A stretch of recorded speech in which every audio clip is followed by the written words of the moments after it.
All There we right. are. Welcome, you. Woody. Okay, so I'm Woody Zuill. I'm just somebody that's been around doing Agile stuff for a long time. I'm no different than any of you in my interests about how to be better at software development. I first heard the Agile Manifesto about the time it came out. Either on the day of or leading up to it, I was hearing things. And so you'll notice there's nothing about estimates in this. We have individuals and interactions over processes and tools. I kind of think of estimates as being a process. Working software over comprehensive documentation. I think of the estimates as being a comprehensive documentation. Customer collaboration over following a plan. No, excuse me, over contract negotiation. I should say, interesting thing about this over stuff is the things over here. Oops, that wanted to click on something that I don't know how to unclick from. There we go. Wish they wouldn't put these things into my software. There's got to be a way to shut that off. There we go. We'll use this other thing. Customer collaboration over contract negotiation, responding to change over following a plan. There's nothing in here about estimates whatsoever. They could have put something in there. It could have said doing estimates over being effective in our work. Could have said something like that, right? Here's the thing. The things on the left are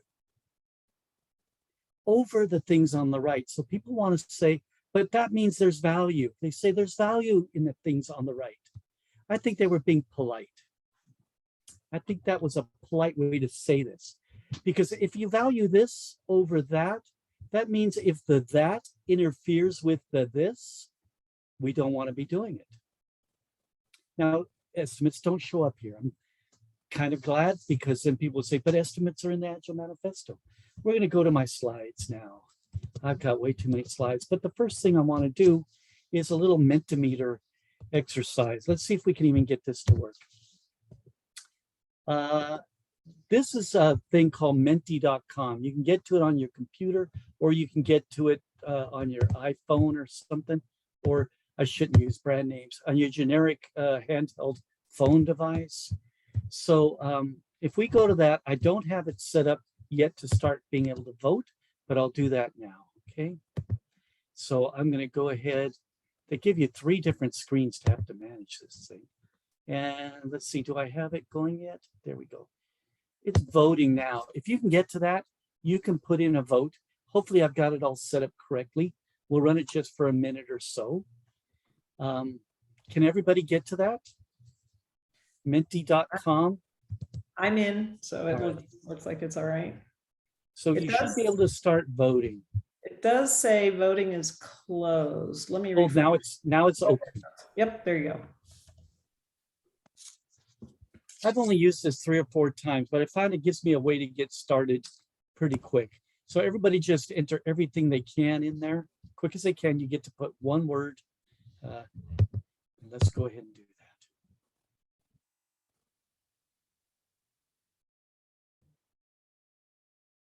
Cool.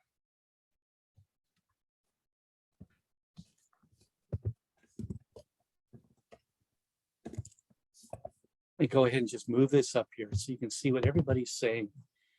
You feel good, you feel happy, excited, okay. Okay is a lot higher than some people. Grateful, Zoom tired, stressed, interested. So I'm going to tell you a little something about Zoom. I don't think we need to get Zoom tired. I think that there's ways to do these things without being tired. So that's something that you should probably do a retrospective on, and maybe as a group, you could come up with some ideas how to make it where you don't get tired. I don't think we need to. I think that we allow that to happen. It's just like my coach in high school track used to tell me. I wasn't a very good runner, but he used to say, if you wait until you're thirsty before you drink some water, you've waited too long. And I think that's kind of wise. I think that's a wise concept. Okay, so this is good enough. I wanted you to do this so that we could practice, but now I'm going to move that off of there because I want to do another one. So I'm going to give you, in fact, I was showing my slides. We're still going to be at the same place. Now I need to go to, too many things open for me. We're going to go to the next thing. So this will be now closed. And if I can get it to close, pardon me for a minute.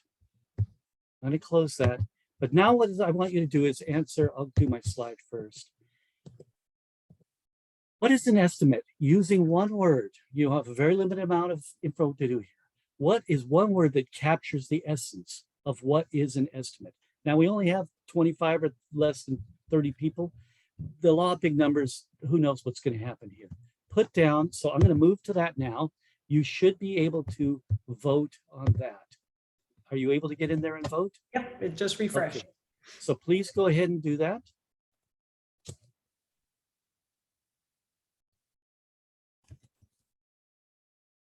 And I'm not asking you to particularly do this really quickly, but I'd like to do it in about a minute.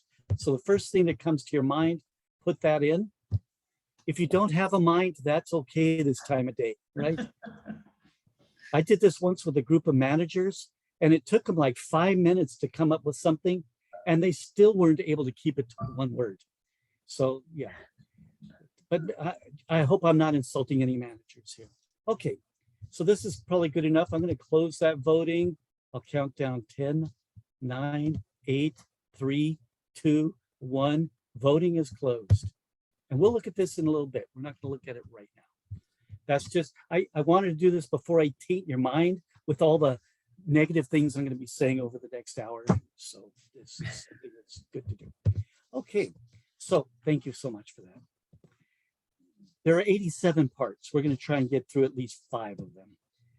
A couple disclaimers and a warning. First of all, I'm not here to tell you what to do, how you should work, anything about you. This is just, I'm sharing with you some things that I've experienced and that I've done and some thinking I've done.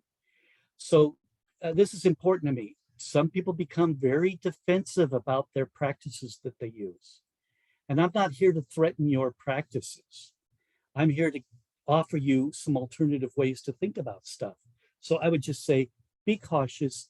Don't let this get to you, because it can. Try to keep an open mind. My father, who you'll hear about him now and then when I give my talks, he used to say something, he was quoting a famous talk, that you really start getting somewhere when you can understand, besides your point of view, you can actually understand the opposite point of view. Now there's a famous thing about that, but he had techniques for actually doing that, and he helped me guide me through this. He was an engineer. He also had to do a lot of negotiating. He worked for the phone company. They put in a lot of infrastructure and stuff. So there was he had to have an open mind all the time. So everybody should know who this person is. Somebody shout it out. Who's that? Tell me. Grace Hopper. Grace Hopper. If you don't know who Grace Hopper is, she's perhaps one of the most famous computer nerds of when I was learning to program. And so I read a lot about her and stuff. But when I found this quote, humans are allergic to change. They love to say, we've always done it this way. And she says, I try to fight that. That really made me, really honor this person. She's a few generations. She's at least maybe a little bit before my parents' generation. She's back there in history a little bit. I love this. This is great, and she's got a lot of good things she said. So that's my goal here, is to get you to start exploring what's working, what's not working, and then I want to encourage you to not just do what the status quo is. Now, I'm not telling you to bring it up at the company you're at and go in tomorrow and say, or whenever you're working next, and say, hey, this guy talked about this stuff and we need to change, because they're probably going to fire you. So don't just go do that. But it starts the wheels turning. So look, we're already on the 3rd part. I'm going to talk to you about how it started for me thinking about no estimates. Now, I've worked without estimates in custom manufacturing as far back as the early 90s. So sometime in the 70s, I was exposed to what we would now call lean, but it wasn't called lean in those days. That name didn't come along till the 90s. And once I was exposed to it, it really got me thinking about how to manage things. And I've mostly been self-employed, own little companies with 10 or 15 employees, not even 15, 10 or 12 employees over the years. But when I got to where I was doing software development for a living, I started in 1982, I think. And then I started getting exposed to how people did it in companies. I was surprised at what I saw. So that's what this getting started is about. So how this I call beyond estimates or no estimates. The very first contract I had that was an extended contract. In other words, it wasn't just somebody giving me a little bit of work, but where I would sit in their offices working with other people. In 1999, I was hired to manage a team of software developers while the key person in the company that worked with this team traveled around. Now, this is pre-Agile 1999, but it was really January 1st, essentially, till the end of March. I would work with this company while this guy had to travel around so they could keep the office and their customers being served as he went to meet with the customers to solve some really big problems. That we had a client, he was working for that client, and we were going to work with the users or the people who bought software from their client. It was great. They were using, it was pre-Agile, they're using extreme programming concepts. The guy who ran the company was very much, he was a tremendous programmer, but he was very focused on how to be highly effective. Wasn't married to any of the processes that we currently, everybody was following in those days. We'll talk about that later. But we didn't do estimates. And I had already gotten used to not using estimates in custom manufacturing, where I owned a company where we would make things for people. And it's hard to do it to do estimates on something that somebody's inventing. And so we found ways to work without the estimates. And then here I come to this company and they're not using estimates. I thought, this is so great. I'm so glad I'm transitioning into being a software developer because these people are smart. Well, then I went off to my second contract. So this company was really literally 6 people. With the 4 people plus me on the team I was helping manage. And then there was the head guy who was this really brilliant programmer who was the face of the company to these clients. So I thought, boy, if the small companies are doing it this way, what are the big companies doing? So I sought out a big company for my second contract. It's going to be 3 months. It's supposed to be a 3-month project. I'm going to ask you, how long is a 3-month project? Somebody tell me. 3 years. 3 years. Oh, now that's really quite close. This 3-month project ended up taking 18 months before they delivered it and another year before they canceled it. So they delivered it, never really completely got it working, and they eventually dumped it. And I think it meant the failure of a very large company, well-known company at the time. And their competitors were trying to do the same thing and they just didn't get it done. Yeah, 3 years. I think that's really close. So be careful on our estimates. So here's the thing. Those folks were highly effective in that little company, but then I go off to the big one. This was the scenario. This was in 1999. They had 200 developers they had just hired to do the project in 3 months. It is a kind of a silly scenario. But what I liked about it was they were going to do iterations. Companies weren't doing iterations in those days, except for the one that I just described, my previous one, where we were doing a daily delivery of the software. In those days, a daily delivery was like unheard of. Nowadays, companies are doing it minute by minute delivery of software. So the 6-week iteration seemed very long to me. However, the 2 weeks of estimate, plan, design, 2 weeks of code, and 2 weeks of integrate and test seemed completely weird and arbitrary to me. But, I was just a newbie, so I thought I'm going to learn something. But this was the big thing right here. Lessons learned. We're going to learn something every 6 weeks. We'll review. Nowadays, we would call that a retrospective. So in the first iteration, we charged off to do our 2 weeks of estimating, planning, designing, coding, integrating, testing, fixing. At the end of 6 weeks, we had our big get together. And they had facilitators. This was pre-Agile. So it wasn't like a retrospective like we might think of it nowadays. But they came up with a number of problems they wanted to fix. And the 3 big ones in my eyes were these. Our estimates were off. They were not helping us. The requirements weren't clear when we started, and they kept changing over time. So think about that. What would you do about these things? Now, I'm not going to ask you because we don't have time to do that. We actually only have about 45 minutes left. I'm going to talk a lot faster, I think. Yeah, till about 7:25. Okay, so I can really speed up. So I'll get to the point where you won't be able to understand me at all eventually. What are we going to do about it? Well, this is what they decided to do. We need to get better at estimates. We need to get better at understanding the requirements before we start the work. And we have to stop allowing them to make changes during the iteration. Now, if you've ever seen any of these things, this talk's for you. If you've had success with these things, I'd love to hear about it. And we could just, if we were all together in Denver right now, we could go out afterwards and sit at a restaurant and talk about it, because I have never been in a company, and I've been now to, counting all the workshops I've done, probably 500 companies. I've never found anybody who's got a handle on this stuff, at least if they follow the old way of doing things. Well, then we shot off to do our second iteration. We actually got some training, how to do estimates better, how to get the requirements down better, how to keep from changing. At the end of the 6 weeks, we did retrospective. What do you think were the top things that came up in that retrospective? Somebody can say.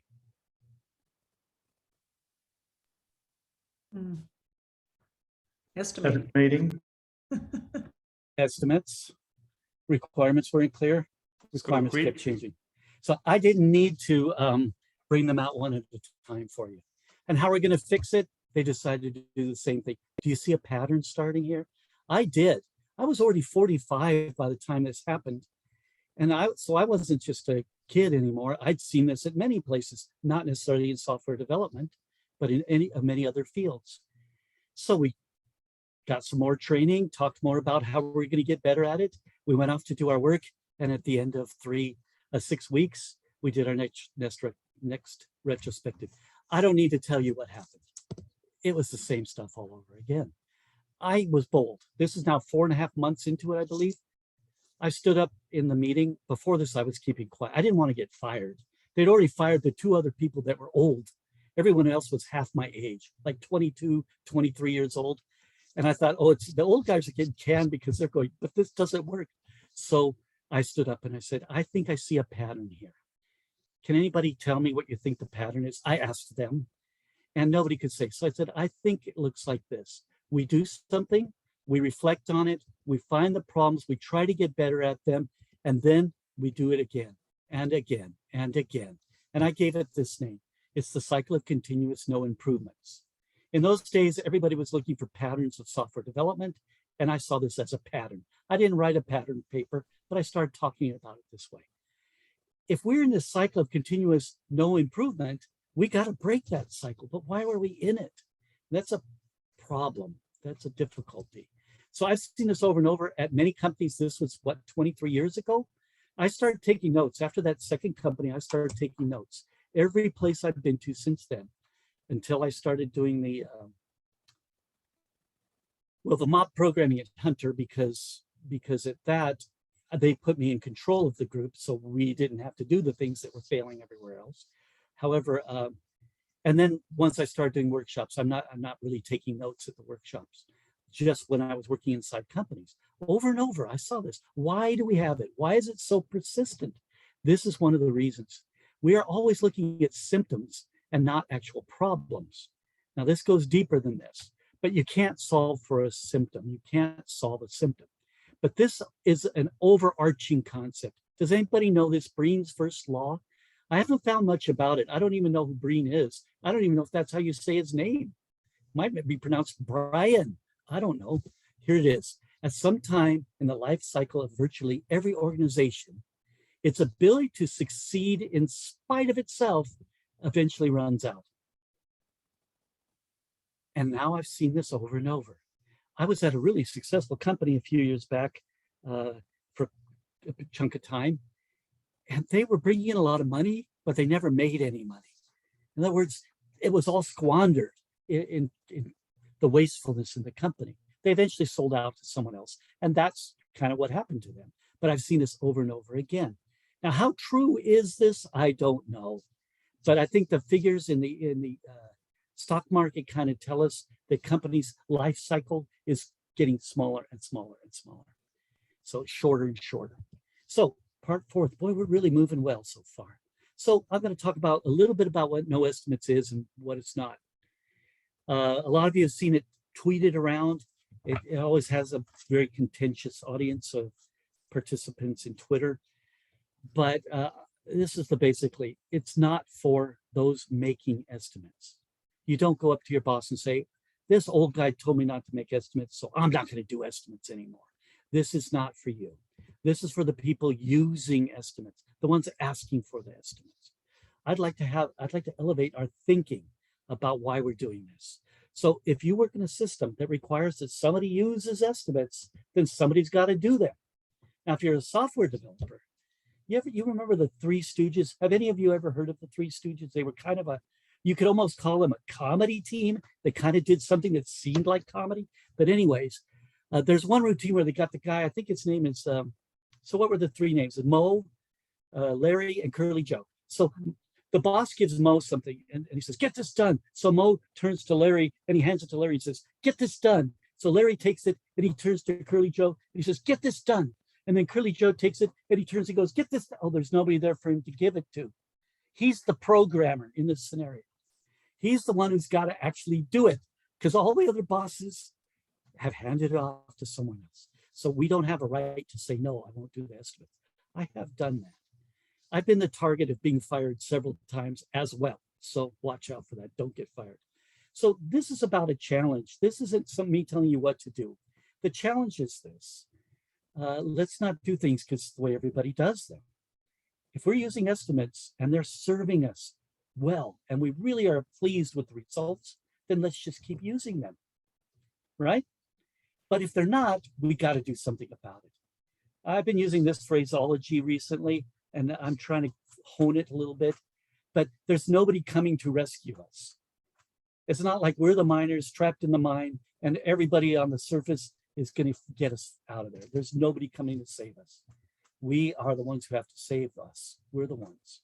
So we can't abdicate our authority, or we can't abdicate our ability to make a difference. We have to take this challenge. Otherwise, things never get better. So part fifth, so we need a definition.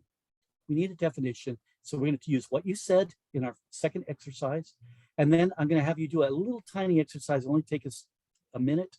And then we're going to look at a couple things. And then we'll have a definition of what is an estimate.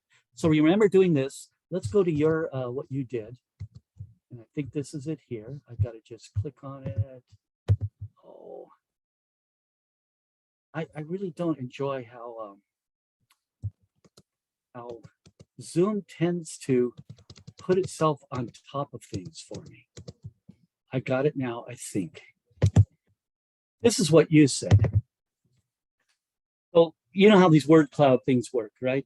The word cloud is telling us that the most people use the word guess. We also have somebody who said pre-measured. Oh, that's interesting. Yeah, I hope that was kind of tongue-in-cheek, because that's is sort of how I see it sometimes. People say it's a measurement. It's a measurement of what we think something might take. That's not a measurement. I can measure this phone by getting a ruler, you know. You can't measure. Okay, thoughtful. Well, that's kind of nice. Is that what it says? Thoughtful? Not to turn my head. An approximation, a difficulty, a lie, a feel, a swag. Well, a swag is just a way of saying a guess, but it's a scientific wild-ass guess. So I was in Africa and I saw actual wild asses. They are better at estimating than programmers are. I asked them and they give you a much better answer. A promise. So these are the things we normally see. I'm going to show you some of the other. This is the law of big numbers kind of thing. That guess came out the highest here was a chance I was taking. But let's see. Let's get back to my slides. Oh, I didn't do that very good. There we go. So this is a workshop. I think this is one I did in Cambridge, UK, a couple of years ago.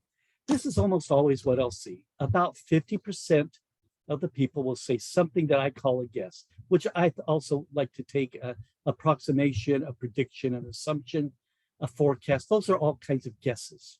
Nobody's been able to convince me that, you know, a forecast is really any different than a guess. Now, usually, and you didn't get much of this here, people will put this down, either the time, the work effort, the size, something like that. And usually get 20% or so will say that.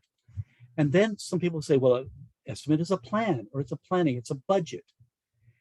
Then we get into the dysfunctions. It's a deadline, it's an expectation, it's a commitment. I was working with a company recently where the managers required the developers to do estimates, but they were just informational. We weren't going to hold anybody to them.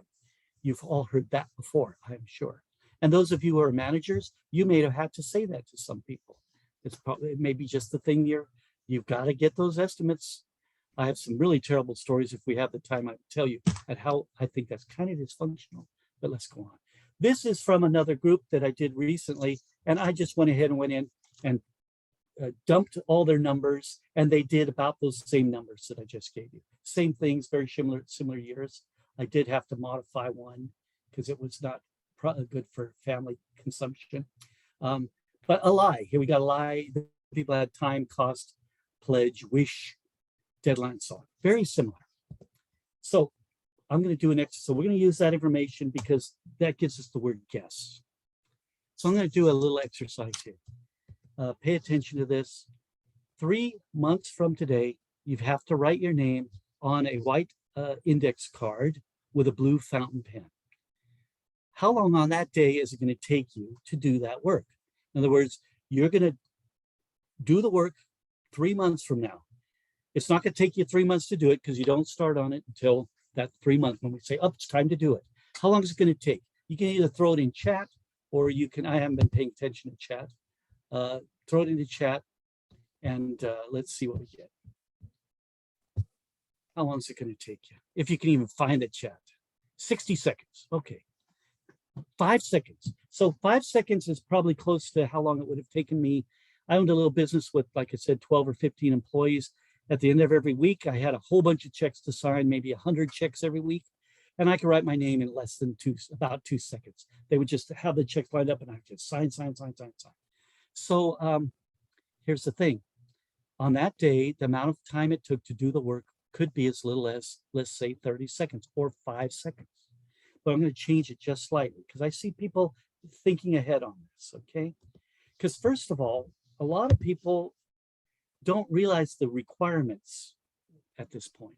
But let's change it just slightly. Right now, this very second, you have to write your name on a white index card with a blue fountain pen. How long is that going to take you to do it? Please put it in there. How long is that going to take? You need some card stock, 12 hours. Of course, everything's closed right now. You go down to 7-Eleven, maybe you can get something. I don't think you're going to get a fountain pen. Somebody's got 2 minutes. So you have a fountain pen. Can you show me your fountain pen? Is that a fountain pen or a felt tip pen? You're right, it's not a fountain pen, you're right. I'm not seeing, so there's a fountain pen. Is that a blue fountain pen? Yes. What color is it? Let's talk about this for a second. So you've got a... yeah, it looks like I'm out of ink here. So. You look like you might have the same fountain pen I've got. Yeah, Is that a Lamy?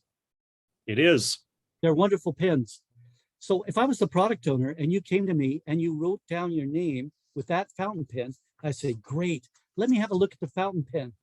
Michael, that's a yellow fountain pen. That wasn't a blue fountain pen. Well, that's why I have a yellow one myself.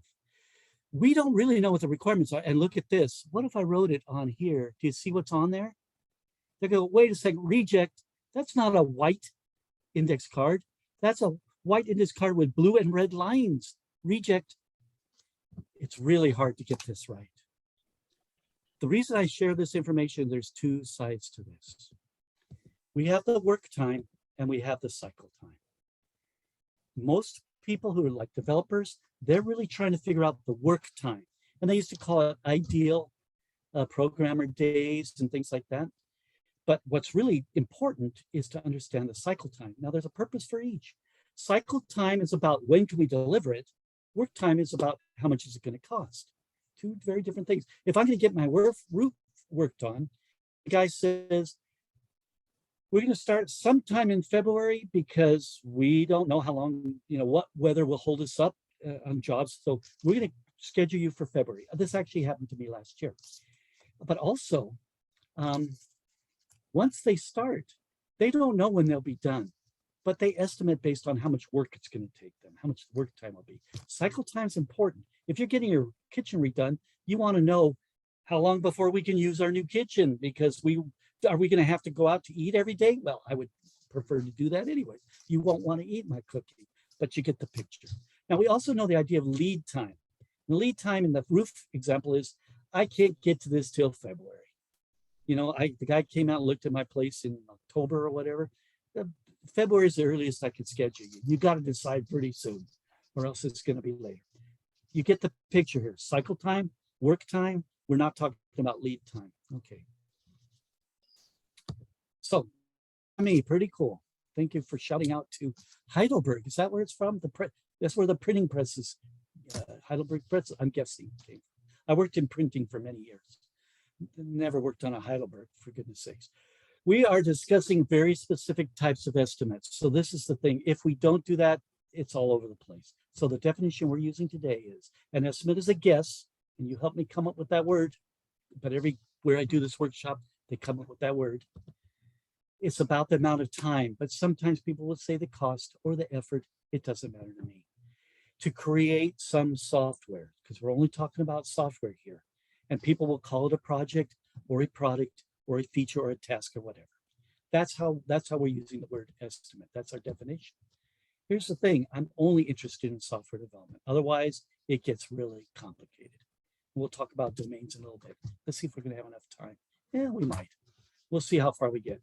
So why do we use estimates? I usually do this as an exercise. We're not going to have time for today. I will ask for people to write down, why do we use them? What do we use them for? What do we do with them? I have another exercise on how do we do them? And oddly, right now, almost nobody does estimates in any rigorous manner. So they're not only guesses, they're guesses based on next to nothing, like doing story point poker planning and things like that. You could hear the derogatory tone of my voice. Poker planning this is not something that works. If you're using it, scrutinize that. But let's go on. So after we do that, we come back and review this. Why do we try? What is it that we want estimates to do for us? What do we want them to try to do for us? And usually it has something to do with predicting the future. We want to know when something will be done sometime in the future. So when will it be done? How much is it going to cost? What do we get done in the next 2 weeks? We hear that one a lot. How big is this thing? People say, well, I just want a ballpark. Or they'll say, I want to order magnitude. Is this 2 weeks? Is this 2 months? Is this 2 years? And if this is a manager asking me that, I'm going to say, boy, if you're risen to the position manager of software development and you don't already have a sense for this, why are you asking somebody else? You should go do something else. Let's get somebody in here who actually understands software. So I'm not offending everybody here, but please, I'm not trying to. I've been a manager most of my life, but I've also been programming most of my working career. Well, no, most. Yeah, I guess 40 years now anyways. So how much work will this thing take? We want to know these things. It's a kind of a prediction of the future. But what is this information? It is information, but it's not facts. It's not very useful. If it was facts, we wouldn't be calling them estimates. It's like if I go to the store to buy a gallon of milk, I don't go up to the counter and ask the guy, at the checkout, say, how much is a gallon of milk? Or not even words, can you estimate for me how much a gallon of milk is? Because they'll look at you blankly and say, well, the milk's over there. Just go look. There's no estimate to give. The fact is there's a price on the milk and that's what you're going to pay. This we don't get to do in software development. That's about the domain, and we'll talk about domains. You're probably all familiar with Cynefin and domains. It's what we do with this information that's important. The key is we use it to make decisions. Now, a lot of people have told me other reasons they do it.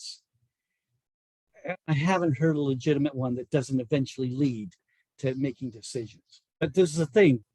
Some people say, oh, it's to spark a conversation. Well, why do you want the conversation? So we can better understand the work that we're doing. Why do you want to better understand the work you do? Eventually we get to so that we can make a decision. We want to know how big this is opposed to that so we can make a decision. We want to know the value of this opposed to the value of that. Now, I'm not even talking about value, I'm talking about the cost of making the software. So what are we trying to decide? Should we do project A or project B?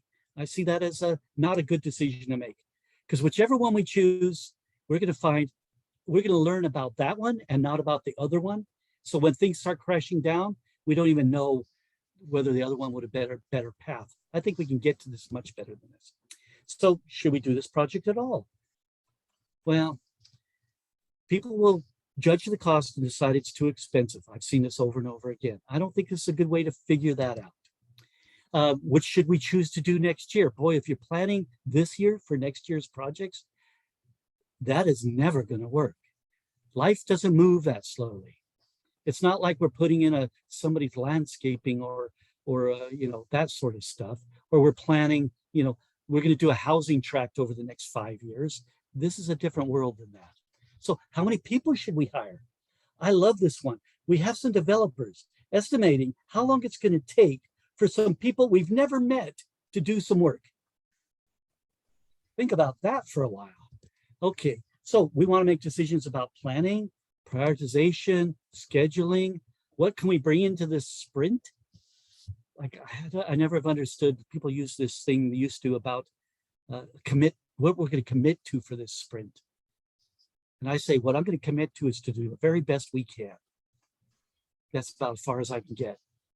But let's go on. It's part 7. Remember, there's only 83 parts. So we have to do them about 1 per minute from now on. So what's wrong with this? What is wrong with this? Yeah, I like that one. How else can we keep people accountable? Yeah. How can we? Let's remove that from our lexicon. What do we call that? Yeah, keeping people accountable. Yeah. The big problem to start with, these are just guesses. We make really important decisions on guesses. That probably isn't going to work. If we don't understand that, we will pretend as best we can that we made the best guesses we could. I would actually probably want to hear the worst case scenario, and that's the only one I want to hear, because who cares about what the best one is, but let's not worry about it. So we can't predict the future. If I could, would I be speaking at user groups? That would be a closely held secret, and I would be the richest man in the world if I could predict the future. I hope you understand this. Decisions on being able to predict the future are faulty. We cannot do it. We need a different way to look at things. So people tell me this: estimates help us make decisions.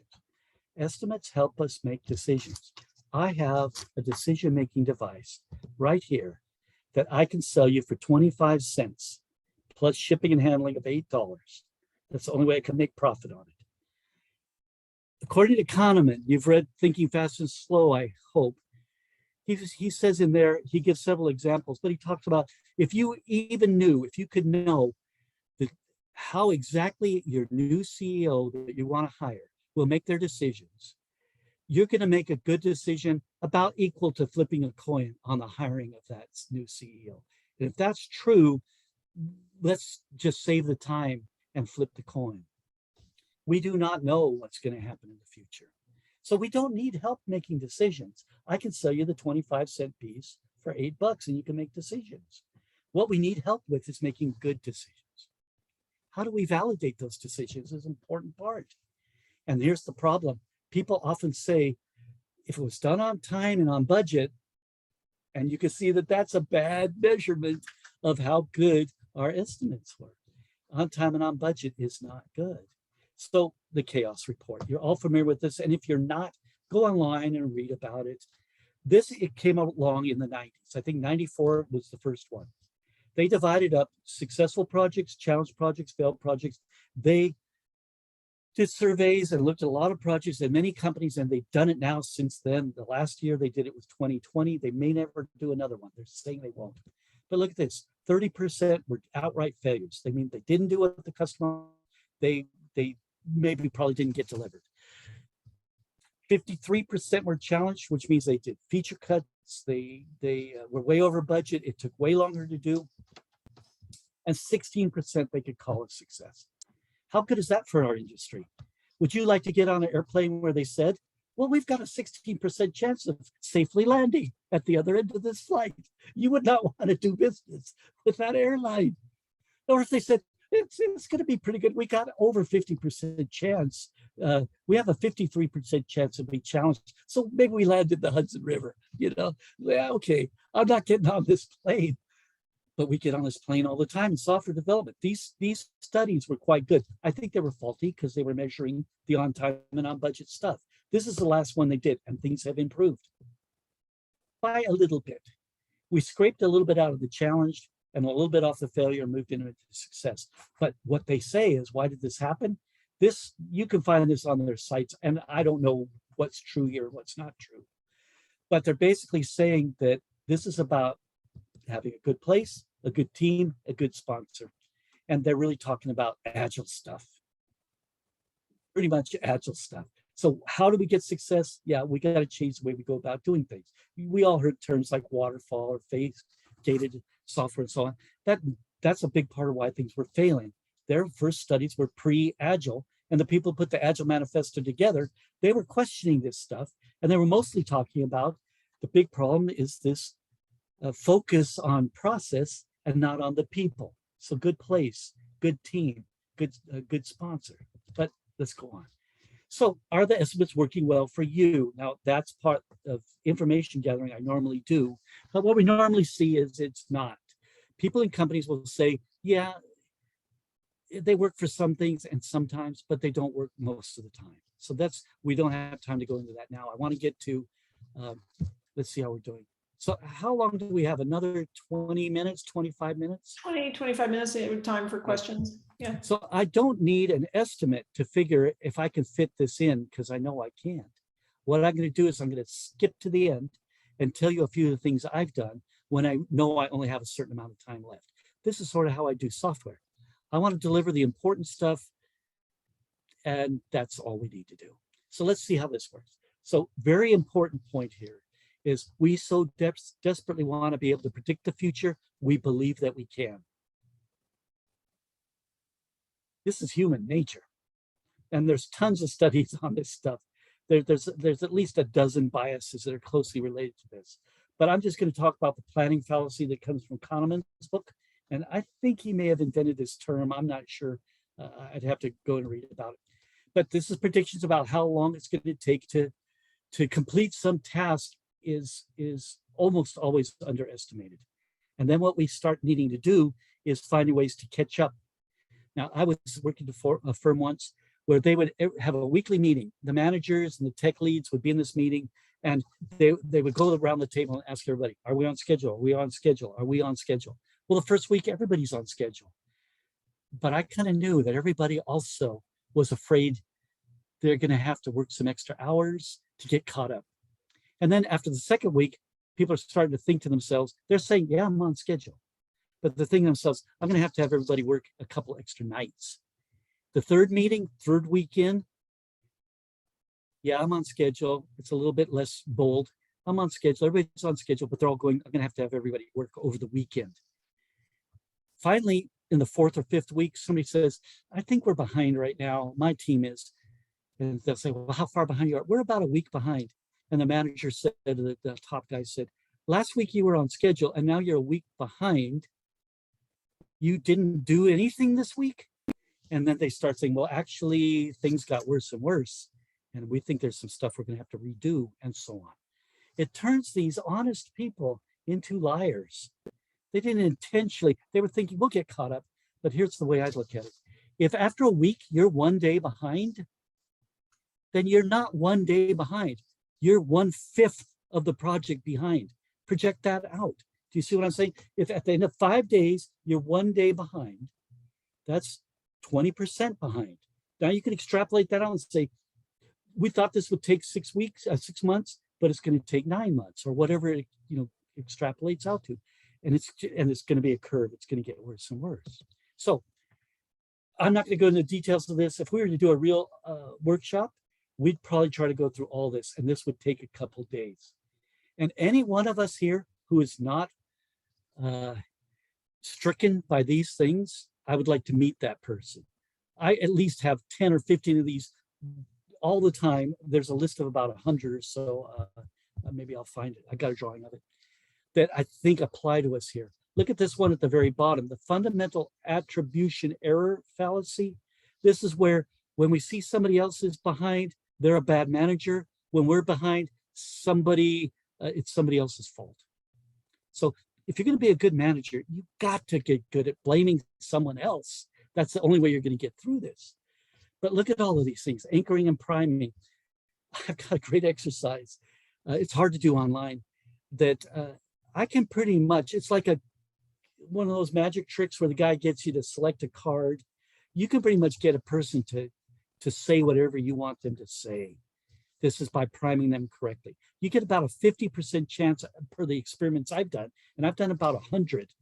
And this isn't scientific, but I pretty much have data that shows me that overall, about 50% of the time, people are going to say the words I want them to say after I've primed them to say those words. That they're pulled into it by a typical psychological study trick of not telling them what you're really trying to do.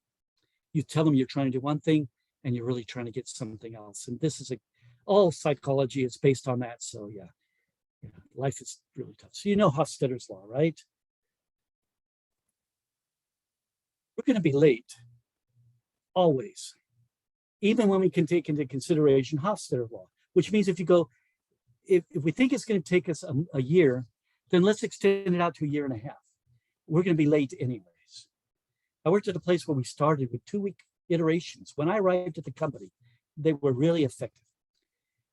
Over the next year and a half, they went from 2-week to 3-week to 4-week. How did that happen? They eventually ended up at 3-month iterations. The first one went, we're really trying to get everything done in 2 weeks, but it's taking us longer. So let's just make it 3 weeks and then we'll get it done. The 3 weeks extended, we couldn't get everything done. So it turned into 4 weeks. It's a trick we play on ourselves. I bet you almost everybody here has seen that somewhere. Okay, I'm going to tell you a little bit about this study on priming. Guidance was given in these examples. This is IEEE. You all know IEEE, right? So a big engineering concern or a big engineering group. That's not the right word. Organization. It's not an organization. What do you call this? It's like a association. That's the word. They're given a guidance. The default group, the control group is not given any guidance. The one group is told, we have a chunk of work we think is going to take 800 hours, so we want to get a second opinion. We have a chunk of work, it's going to take, same chunk of work. It's going to take, we figure it's going to take 40 hours. We need confirmation. We need somebody to go over this so we can see if we're right. And another group is told it's going to take 4 hours. What do you think this does to the people giving the estimates? This is priming, this is anchoring. That's the numbers they come up with in the studies. The group that wasn't given any guidance came up with a number of 160. How correct was that? Probably not at all, but because I don't think estimates are useful. But look at this. This is really interesting. If they gave them a really small number, they came up with a quite a bit higher number than the number they were given, but way less than the high number that someone else was given, and still way less than the one that wasn't given any direction. Have you ever had a manager come in? I had this happen once. We were in the middle of getting something ready to push to production. Two weeks of work, ready to push to production. He came in and he said this, I got this thing, I want to get in. Now, why is he putting his hands together like this? I got this thing, I want to get in. Can we get this done in time to get into this push? Well, he's priming them. He's above us. He's telling us it's good. He's not praying. That would be praying. He's doing like this. This means it's a little thing, but he's not going to say that because he doesn't want to act like he's priming us. This affects what we think. You can find tons of studies that show, and the experiments I've done has shown this is true. Here's another one. They're told the same amount of work. It's a minor extension. It's new functionality. That doesn't seem like too different to me. Or it's just an extension. These are all kind of just, you've got some functionality here we're going to do. Here's what they came up with. That's all the priming they need. On average, the groups that were given a minor extension, same code, same requirements, said it's going to take 40, new functionality 80. What's the difference? And an extension 50. They were given requirements to estimate. Here's a really interesting one. Look at this. Future work is at stake. Efficiency will be measured. Now, I know what I would do if I was told that, but the control group came up with 100. They weren't told anything. The people were told that future works at state, that efficiency will be measured, came up with 40. I would have been the opposite. I think my numbers would have been way higher, because if this future work depends on it, do we want work that we did at such a cheap price we're never going to make money on it? I think that's faulty. Anyways, okay. I love this. This is a study on how much of a mustache do you need to make a humorous statement. I love this. The famous quote is, "It ain't so much the things we don't know that get us into trouble, it's the things we know that just ain't so." Well, this is probably originated in somewhere like Colorado during gold rush or something. Who said this? But I like this. In the 1800s, you had to have a big mustache. In the 1900s, clean shaven. So that's the lesson to learn here. Let's go on. I love this one from Feynman. We're going to fool ourselves. We have to be really careful not to do that. I spend a lot of my time trying to figure out, what did I get wrong? I used to have a sign above my desk that said, "I are wrong. I are wrong about everything." Now, of course, that's kind of a silly statement, but I wanted to keep it in front of myself. Say, whatever I believe today, I'm wrong about it. How am I wrong? How am I going to figure that out? So what does it mean when our estimates are accurate? Usually what it means is we're managing things to make it look like our estimates were accurate. We are massaging things. We're cutting things. When the team that was putting together requirements at a place I was at, when they were getting to the end of their deadline of when they needed to have their requirements done, the requirements started being sparser and sparser with more copying and pasting. And we had some of the requirements matched exactly other requirements. They just copied and pasted and changed the title so they could be done on time and say we got it done on time. That is just not good. When we are put on these kinds of deadlines, we're really in trouble. Okay, so part 9. Yeah, let's talk about this, domains. I think we've got enough time to do this. So there I just made an estimate. Why can I make an estimate about that? It's like the bottle of milk on the shelf. You go into the store, they don't estimate how much the milk is. You just go get the price. They know what they paid for it. They know what they got to sell it for. I've done this talk so many times. I know what I can cut out. So let's talk about this. Are there domains where estimates work? Yes, there are.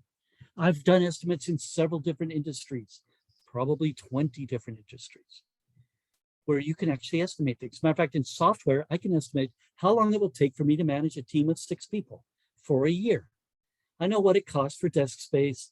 I know what it costs for all the services they need, the computers they'll need, upgrades, replacements, people being sick. I know what it'll cost to replace the average number of people we'll lose during a year and all of that stuff. You take those figures, we have it, piles of that information, and we can use that to make an estimate. So we can put in this year's budget, take last year's budget, increase it by 10%, and you're going to be close. It's good enough. But a lot of places they don't work. This means we have to understand the domain we're in. Some domains we can use estimates. So we need to understand about domains. I like this picture. My wife did all the pictures in my talk, except for the one of Feynman and a few like that. I love this picture. I don't know if it shows up when you see it, but the smoke is the shape of a skull and crossbones. You know that if you go into this house, you're going to find an old lady. You're going to kill her and shove her in the oven. Don't go into this house. It will turn you into a murderer. So this is the warning, right? I say, don't leave your kids alone. That's the thing. Don't ever leave your kids alone. They will murder someone. They're going to hold you responsible. So watch out for that. That's a famous story. You probably all know. Here's the thing. There are domains where estimates work. We need to understand domains. I'm pretty sure you must have you had a talk about Kinevin in your group? So I'm going to go through this really fast. So you got these 5 at least domains. I'm not sure of all the ins and outs. They keep maturing this model. But basically, the clear domain is follow the instructions. You'll get the same results every time, unless you're me, because I'll end up burning them or something. But you just follow the instructions. That's the clear domain. What if you want something better than just the biscuits in the can? You want something that a real baker makes, a really great baker, a great chef makes. This is the complicated domain. They know all the factors that will affect today's croissants. So they need to know, what's the humidity like today? What's the quality of the sugar or the quality of the flour or whatever that we're using? They have to know, is this stove got a dependable temperature? Maybe I need to be paying closer attention. All kinds of details. They're going to change things as they go to suit the need right now. When we get into the complicated space, this is molecular gastronomy, where they're inventing a new food. You don't have a recipe to follow. It's not a matter of saying, here's exactly what I want. It's a matter of, what can I find? What can I discover? Maybe you set out to create a great new gravy, and you end up inventing a new dessert because the combinations you made, you're in the middle of trying things. You go, whoa, that's really a good, interesting taste. Put a little sugar in there. Let's see what happens. Yeah. So this is the space that I think software development's in. If we're still in the complicated space, yeah, estimates work here. They don't work here. There's a lot of fields like that. And then this is the chaotic space. This is how I cook the biscuits. So the moment you see the biscuits are on fire, you don't step back and go, how could we have done things different so we didn't get a fire? The first thing you do is you put the dang fire out. Now, I always keep, when I'm baking and stuff, I keep a wet dishcloth next to the stove so that when the thing starts burning, I can just throw it over. So I pre-planned for this. But here's the thing, once you're done, you can move into the space that you really should be. You don't want to be in chaos. So now we look at this and I can show the family and say, are you willing to eat this? If I make some gravy and put it over that, is that edible? They go, nah, Dad, we're eating out today.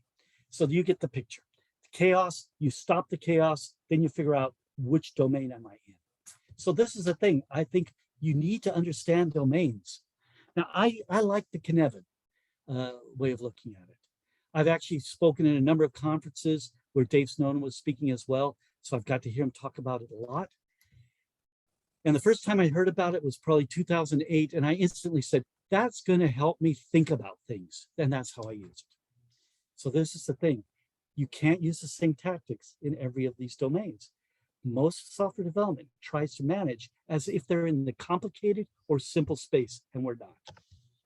So we need to watch out for this. So we have just enough time for me to tell you what I do. This doesn't matter. So I'm going to show you, but it doesn't matter. This is why I think we need to follow things differently than we're used to. This is a saying I made up about 20 years ago when I started trying to explain this stuff to people. It's in the doing of the work that we expose things that will help us know what we need to do next. And we can't think about those until they're exposed. The doing of the things exposes reality.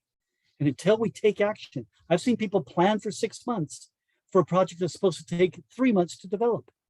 But if we had started the development when we started the planning, we'd be done now. But we don't get done. And when it gets into the development is when we start to discovering reality. And that's where the problems come in. So we have a bit of a start. Let's talk about how I've gone about doing things. So the big warning for what we started with, I'm just sharing some stuff about how I've worked. I'm not telling you what to do. Please don't be defensive. I'm not suggesting how you should work. I'm sharing some stuff I've done. I would like to hear other people sharing their ideas. I go to conferences specifically for that. And I used to do one-on-one sessions with anyone who would talk about this 2 times a week of 1 to 2 hours each. I talked to over 300 people in 2013 and 2014 about this very topic. One-on-one on Skype. Does anybody remember Skype? Skype used to be this thing where people could do video calls. Anyways, this is how a lot of people in software development think of a requirements document. This is actually a work of art.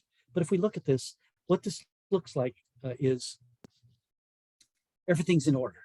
It makes sense. Things are where they belong. When they bring you the requirements document, let's pretend this is a requirements document. Everything's been carefully thought through, supposedly. And then they bring it to you. They think it's all organized. They want to set it on your desk and say, when will you be done? And then I'll come back and get it, And this never really happens. This is the way I look at the software development, if we're going to use a work of art. Now, I love Jackson Pollock. I saw him first when I was a teenager, maybe a young teenager, and it was overwhelming to me. The pieces I saw were like 10 feet tall and 25 feet long, and you're standing in a museum looking at them, quite overwhelming. And there's a lot of patterns, a lot of rhythm, a lot of stuff in here, a lot of stuff that looks the same. Are they the same? There's a lot to, this is how I think a project is, but it's really not this. It's really this. The edges are fuzzy. The insides are fuzzy. It's not just, we don't really understand it all. It's like, there's a lot we don't know. We'll discover it later. This is how I think of work. What I want to do is just find something in there to start on. I don't need to analyze the whole thing. If somebody comes to me and says, I need a reporting system, all I have to do is ask them, well, show me one of the reports you want to do. And it will look like this. Then I can scrutinize it. What in here has meaning? I can start working on that. This requires no estimates. Just what's some part of this you want? Now, often product owners say something like, we want the whole thing. Yeah, that's not uncommon. I actually worked at a place where they said, if we don't ask for everything, then we'll never have the time again. They'll never give it to us later. We need it all now. So it requires no estimates. I am doing this. I look for certain qualities. When I see those qualities, I can start. I've got enough examples because I've been doing this software since almost the day I started, but in companies. So 40 years ago, this is how I worked because it was just me. But 20 years later, I started experimenting this in companies. I'm looking for these qualities. Some chunk of stuff that's discrete, it's distinct. This is the opposite of they can't see the forest for the trees. I can see the forest because you say, I want a reporting system. All I need to do is find the first tree I'm going to work on. What if I wanted to make a violin? I don't need the whole forest to make the violin. I just need one branch or one part of one trunk of a tree. I'm looking for something that's distinct. It can be clearly separated from everything else. I need to be able to understand it. And so if we take this whole batch of software requirements and I find something in here, you say, that's important to me. I can read this and I can say, boy, there's a lot in here I don't understand. Let's talk about it. That's the original purpose of stories. The story card is a placeholder for conversation. You've heard that. Yeah, so let's talk about it now. Now we start getting an understanding. What I want to do is work on something that's potentially valuable. If I deliver this to your customer, will they get a value? Let's figure out how they can get value from this. Then it has to be cohesive. This stuff has to belong together. So I'm looking, here's the forest. I'm looking for a branch of the tree. And then this is what I'm going to do with it. This requires no estimates. When I find these qualities, I can start working on it. As soon as I start working on it, I'm going to learn stuff. I'm going to learn how easily can it be decoupled. We already made an estimate or a judgment. We think we can decouple this because it's a separate item out of this whole stack. We can work on it. It can be deployed and be used, and then we can get feedback. If you can't take this to the user, you are not really being agile. If the customers, it's not going to go into a customer's hands, and everybody will give me examples when you can't. Oh, we make heart monitors, we make fighter jets, whatever it is, but there's always a way to at least simulate that. But 99% of us, we can deliver to a real customer right away. But this is the key. You'll see how important this is to me. What if you bought a car and the person said, this car has all the great features and it's half price. Do you want it? Yeah, but what's the catch? There's no catch. Well, one thing I should mention, you can only steer every 30 seconds. You got the steering wheel, 30 seconds come out, you can change direction. Now you got to wait another 30 seconds. Then you can change direction. Would you want that car?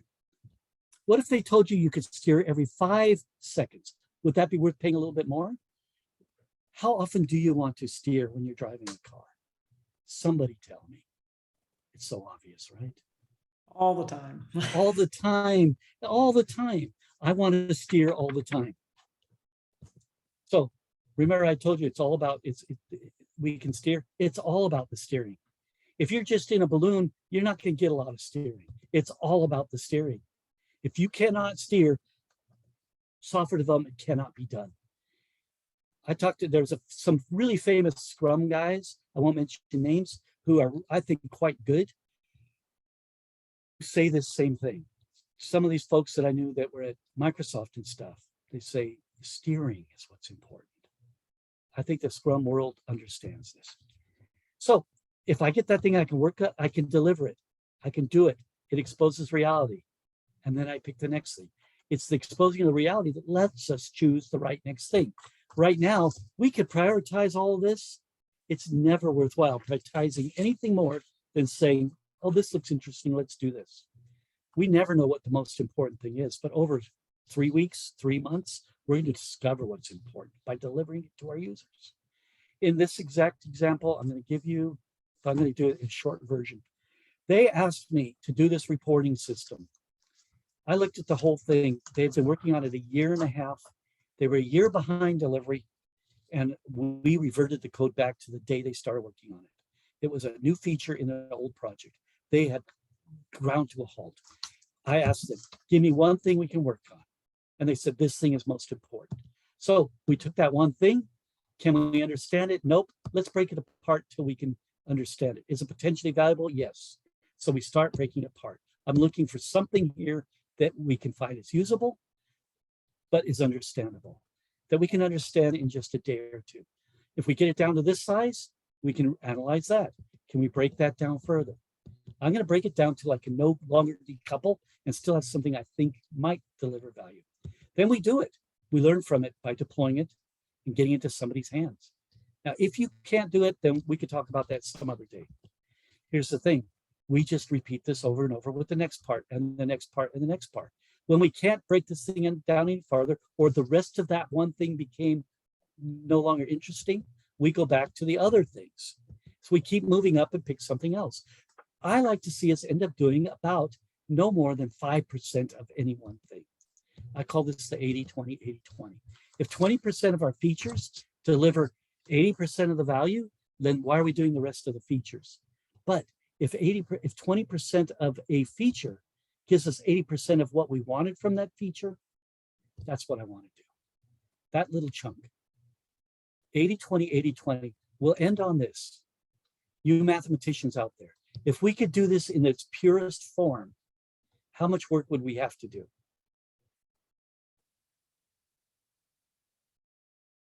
We're doing 20% of 20% of the 100%. Is it too late to say? How much are we doing? 4%. Thank you.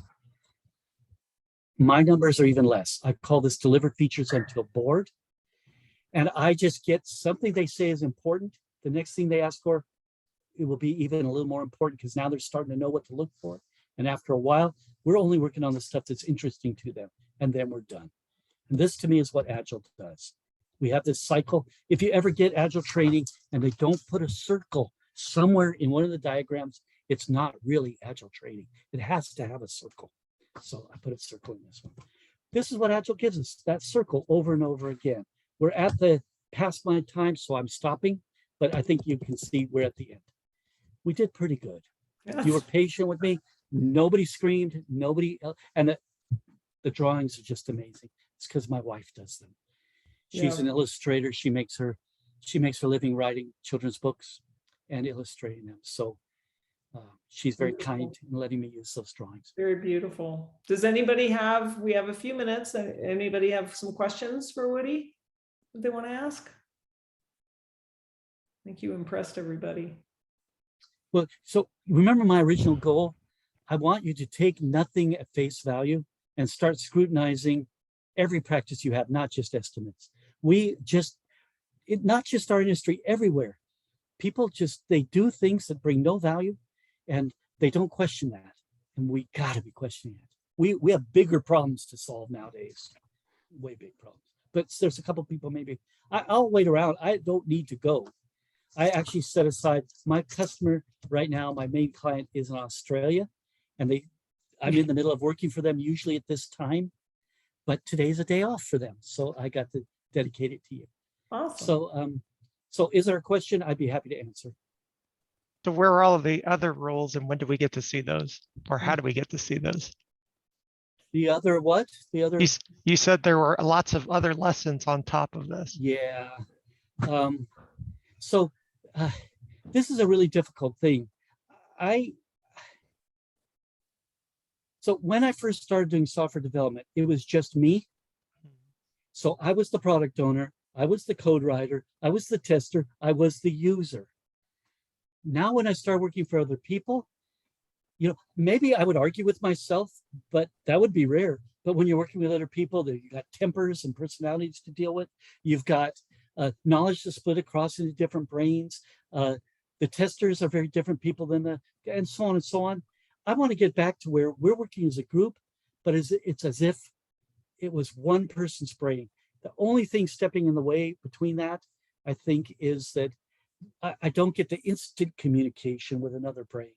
But if we learn to work with others well, we get a multiplier that we can't get any other way. And this is all about flow. So if I were to give you a book recommendation, how many of you read this book? Need to. Product Development Flow by Donald Reinertson. I've read it. I'm on my 4th read now. I got this book in 2009 or something. I don't know when it came out. 2009. And I've gone through several copies. I've got it also in Kindle. But it really covers all the stuff. I don't buy and read books because I follow what they say. I buy and read them so they give me better ideas that I can make up on my own. So yeah, anytime you want me to come and talk about another subject, you know what my most famous popular topic is. That is mob programming. But also, I have a talk I am doing recently called Make It Easy. To me, this is the biggest problem at most efforts where I've worked, is managers focus on this concept that comes from Peter Drucker. Most of what we consider management simply makes it hard for people to work. And if that's true, why don't we make it where it's easy for people to work? Well, there's a lot that gets in the way. It's the same things we're talking about here. But I can't download what I'm thinking, and it would be useless to do that. So there's this funnel that all the stuff I've done over my career and my thinking has ended up with me being able to say a lot in an hour. But that becomes the starting point for a discovery that each one of you could be doing. And each one of you have your own funnel that's condensed all the knowledge you have. So when you share it, we go, dang, that's brilliant. But, it's just my life of thinking. It's not necessarily brilliant. So let's go back to start. Remember, I said there is nobody coming to save us. I'm not somebody who can come and save you. There's nobody who can come and save you. You've got to figure out how to save yourselves everywhere in everything we do. There's no white knight. There's no hero. We wish there was. So people say, somebody must know how to do estimates well because everybody uses them. That's abdicating our responsibility to say, wait a second, I don't think this is working. But be careful. Don't take it back to your company and because you'll get fired, and I don't want you to get fired. We have Yeah, go ahead. one quick question in the chat. How do you, from Patrick, how do you handle a request for a roadmap that's updated regularly? Okay, so if you have a roadmap, you don't need estimates. Right? I mean, if I've got a roadmap in front of me, I go, this is the route we're going to take. And then I can just look at the thing, the old Auto Club maps to go from Los Angeles to Washington, D.C. That's,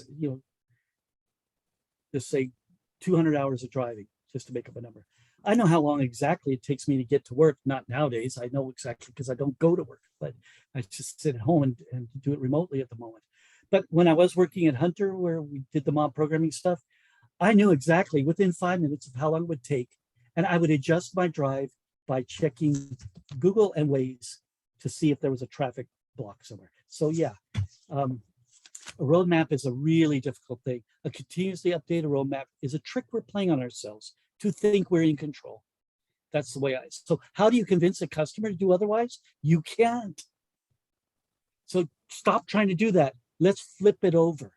Look for customers who are ready to work in a better way. Stop working with customers who want to do the impossible. They're just going to put pressure on you, make you feel bad. It's one of the first lessons I learned in my late 20s from a guy who was he did extremely elegant lettering.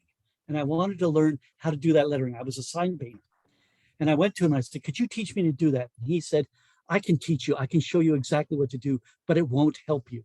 Let me tell you something that will help you. And this is what he said. It's a quote from Robert Henry. He said, it's not a matter of attempting to create great art. You must create an environment where great artwork is inevitable. The environment, it's not the thing. And one of the lessons he taught me is never work for somebody who doesn't want to pay your price, because you will be cussing them out the whole rest of the job. They will get worse work. It will damage your reputation. Always work for people who lift you up. So look for the ideal customers. Don't work for people who want things that can't be done. I know that seems crazy. And what do the people do who work for those? They have really good contracts that say at the bottom, any changes will cost you dearly. Any change you make will cost you a fortune. We told you it's going to be $99,000. You're going to pay closer to $1 million by the time we're done. They don't use that terminology, but that's what they mean. So this is a bait and switch, and I see it all over the place. I think it's highly unethical, but there's a good chance if you're doing bespoke style software development, you've got small type like that in your contract. Look it over. This is not good. But every company, so many companies do it. I worked for a company where we gave a bid of $250,000 on a little chunk of software, and the competitor who beat us out was at $99,000. And we knew the guy who took the job at $99,000. We knew the manager who hired that company, and we asked him later, what did it end up costing you? And it was closer to $500,000. So yeah, we get sucked in. And what's the thing that happens to you when you've already paid a lot of money? You know what I'm talking about? Somebody tell me. Sunk cost. Sunk cost fallacy. We Yeah. all know it exists, and yet we do it over and over. Yep. Let's not trick ourselves. But Okay. thanks for bringing me. I really had a great time. Well, Thank you we so loved it. And yes, thank you everybody for attending. We'll let you go. Have a great evening, and we will see you soon, Woody. We will see you All soon. right. Just let me know. Okay. We'll work it out. Thank We you very will. much.